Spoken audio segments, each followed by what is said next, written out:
کسی راوی کے کاندھے پہ لے جا کے اس کو دفن کر دیا جائے کہ راوی مجہول ہے تو روایت صحیح نہیں ہوگی، آیت ہے، اس کا انکار کرنے والا کافر ہو جائے گا۔ تو آیت کیا کہہ رہی ہے؟ آیت کہہ رہی ہے کل نفس ذائقۃ الموت، ہر نفس کو موت کا مزہ چکھنا ہے۔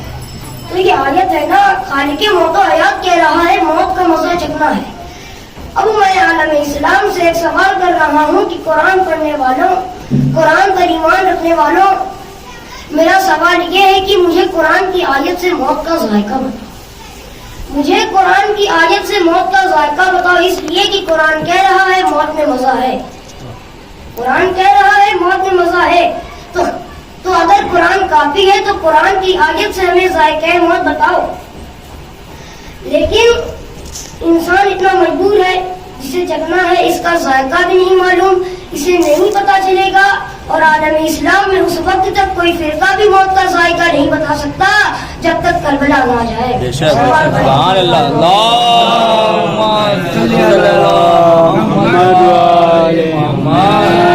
قرآن کی آیت میں ذائقہ موت نہیں بتایا، مگر کربلا میں جب امام حسین علیہ السلام نے ایک 13 برس کے بچے سے پوچھا یا بنیا کیف الموت عندک، اے میرے لال قاسم تیرے نزدیک موت کیسی ہے، تو قاسم نے ذائقہ بتایا، احلی من العسل، شہد سے بھی زیادہ شیریں۔ تب مجھے کہنے دیجیے کربلا صرف ایک جنگ کا نام نہیں ہے بلکہ قرآن کی آیتوں کی تفسیر کا نام ہے۔ سبحان اللہ، سبحان اللہ، بلکہ قرآن کی آیتوں کی تفسیر کا نام ہے کربلا۔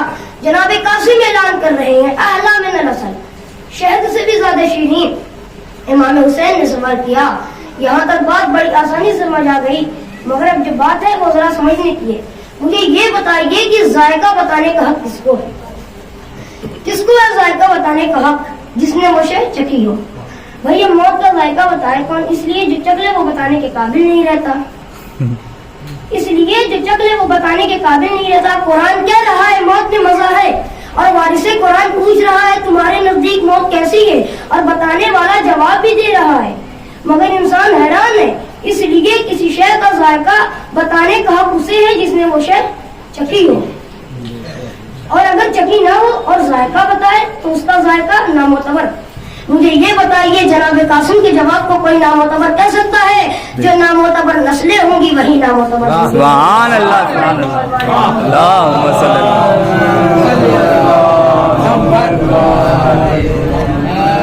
نامعتبر نسلیں ہوں گی وہی نامعتبر سمجھیں گی۔ مرحلہ طے ہو گیا۔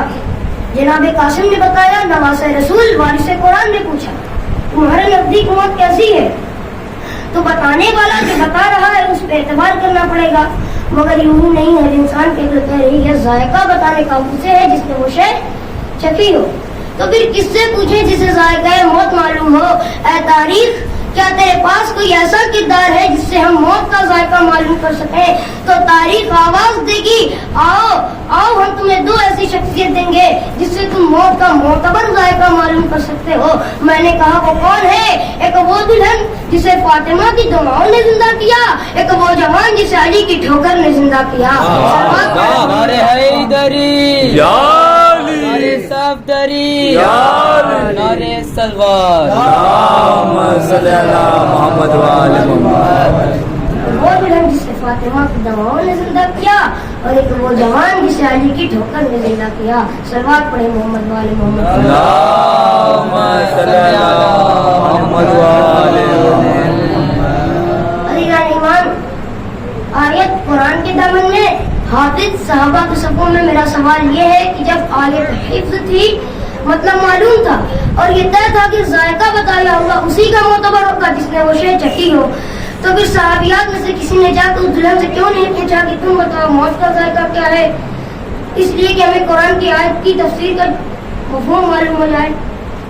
تو لیکن صحابیات میں کوئی نہیں ملا جس نے جا کر اس دلہن سے پوچھا ہوتا۔ چلیے صحابہ کے صفوں میں چلے کسی نے اس جوان سے پوچھا ہوتا جسے علی کی ٹھوکروں نے زندہ کیا، مگر صحابہ میں بھی کوئی نہیں ملا جس نے جا کر اس دلہن سے پوچھا ہوتا۔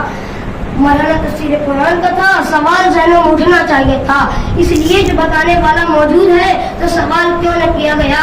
مرحلہ وہی ہے، بغض اہل بیت میں جاہل رہنا گوارا ہے، فضیلت اہل بیت کے ساتھ قرآن کی تفسیر گوارا نہیں۔ بغض اہل بیت میں جاہل رہنا से अहले बैत के साथ कुरान की तफसीरें गवाह रहने। कहने लगी क्या मतलब, इसमें फजीलत अहले बैत का क्या मरला? मैंने कहा मसला ये है कि अगर सहाबियात में से किसी ने जाकर उस दिन से पूछा होता तुम बताओ मौत का जायका क्या है, और जब वो बयान करती और दुनिया के सामने रखा जाता, दुनिया कहती ये जिंदा है, इसका जायका मोतबर कैसे हो सकता है, तो बताना पड़ता इसे मौत आ चुकी थी। तो फिर सवाल होता जब मौत आ चुकी थी तो जिंदा कैसे हुई, तो बताना पड़ता ये फातिमा की दुआ का सदका है, ये फातिमा की दुआ का सदका है जिसको जिंदा हुई। सलवात पढ़े मोहम्मद वाले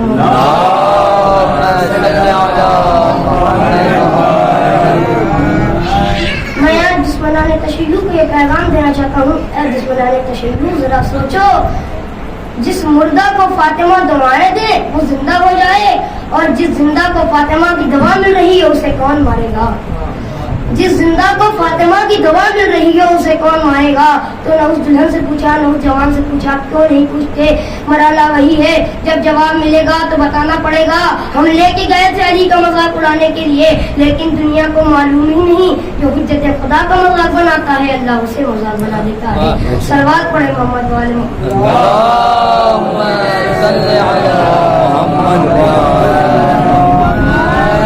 बात आ रही है, जुमला कहना चाहता हूँ कि अरब के जाहिलों को ये बात समझ ही नहीं आई। मौला का इम्तिहान लेने के लिए एक गुड़िया को बहका कर उसके बेटे को मस्जिद जैसा बनाकर लाए, कहा अली या अली इसकी नमाज पढ़ा दीजिए। जब लोगों को इसरार हुआ तो मौला ने पूछा इसका वारिस कौन है, इसका वारिस कौन है? तो लोगों ने गुड़िया की तरफ इशारा किया। अली ने पूछा क्या मैं इसकी नमाज जनाजा पढ़ा दूं? तो उस गुड़िया ने कहा जी हाँ जरूर पढ़ा दीजिए। अली ने नियत की, इधर वो जवान जिसे मुर्दा जैसा बना के लाए थे वो हकीकी मुर्दे में तब्दील हो गया, वो हकीकी मुर्दे में तब्दील हो गया और मर गया। जब मौला ने नमाज खत्म कर ली तो लोग आए, कहा या अली आप कहते हैं मैं जमीन से ज्यादा आसमान की बातों और रास्तों को जानता हूँ, आप कहते हैं मैं जमीन से ज्यादा आसमान की बातों और रास्तों को जानता हूँ, आपको इतना ही नहीं मालूम ये सामने मुर्दा है या जिंदा, सामने मुर्दा है या जिंदा?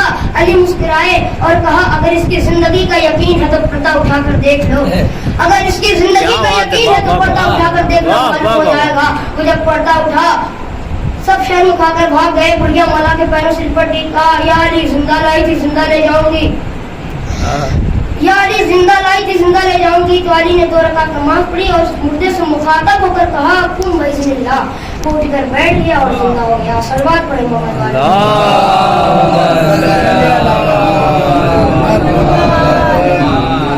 बस अजीजों मैंने आपकी ज़हमतों को तमाम किया और चंद मसाइल क्या ये तनस्सुत नहीं जो ये रात कितना राज ये तुम मर दिया फतखुली फी वादी फतखुली जन्नती है नफ्सी मुतमईन, अपने रब की तरफ पलटा इस आलम में कि तुझसे राजी और वो तुझसे राजी। मेरे बंदों में शामिल हो जा, अपनी जन्नत में दाखिल हो जा। आवाज़ कुदरत का आना था, हुसैन ने तलवार को म्यान में रखा, भागी हुई फौजें सिमटने लगी। अब मेरे हुसैन पे कोई पत्थर मार रहा है, कोई नेज़ा मार रहा है, कोई तीर मार रहा है। रावी कहता है जिसके पास कुछ न था वो करबला की गर्म रेत मेरे इमाम पर फेंक रहा है।